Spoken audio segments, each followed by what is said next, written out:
नमस्कार मित्रांनो, आपल्या पीजी ज्ञान या युट्यूब चॅनलवर स्वागत आहे। तर मित्रांनो, आजच्या व्हिडिओमध्ये आपण पाहणार आहोत की 8वा नवीन वेतन आयोग संदर्भात सरकारकडून मोठी महत्त्वपूर्ण माहिती देण्यात आली आहे। याबद्दल संपूर्ण सविस्तर अशी माहिती आपण आजच्या व्हिडिओमध्ये पाहणार आहोत।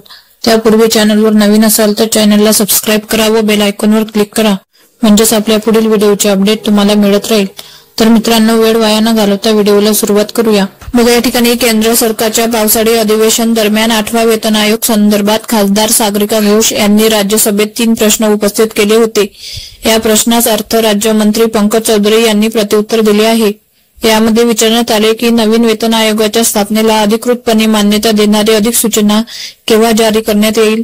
यावर वित्त राज्यमंत्री पंकज चौधरी यांनी सांगितले की या संदर्भात संबंधित विभाग व राज्याच्या प्रमुखाकडून याबाबत सूचना मागविण्यात आल्या असून विहित मुदतीमध्ये वेतन आयोग संदर्भातील शिफारशी सादर करण्यात येईल, अशी बाब नमूद करण्यात आली आहे।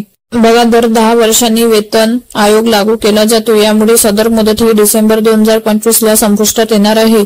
यामुळे दिनांक 1/1/2026 पासून नवीन वेतन आयोग लागू होणे अपेक्षित आहे।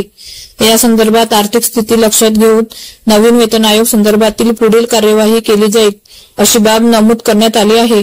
सध्या परिस्थितीचा विचार करता नवीन वेतन आयोग कधी लागू केला जाईल।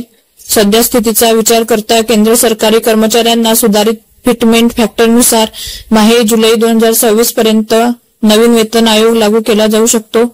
नवीन 8व्या वेतन आयोग बाबत सरकार मार्फत देण्यात आली महत्त्वपूर्ण माहिती जाणून घ्या सविस्तर। याबद्दल संपूर्ण सविस्तर अशी माहिती आपण आजच्या व्हिडिओमध्ये पाहण्याचा प्रयत्न केला आहे। जर मित्रांनो तुम्हाला आमचे व्हिडिओ आवडत असेल तर नक्की आपल्या पीजी ज्ञान या युट्यूब चॅनलला सबस्क्राइब करा व व्हिडिओ जास्तीत जास्त शेअर करा व त्याचबरोबर लाईक करायला विसरू नका।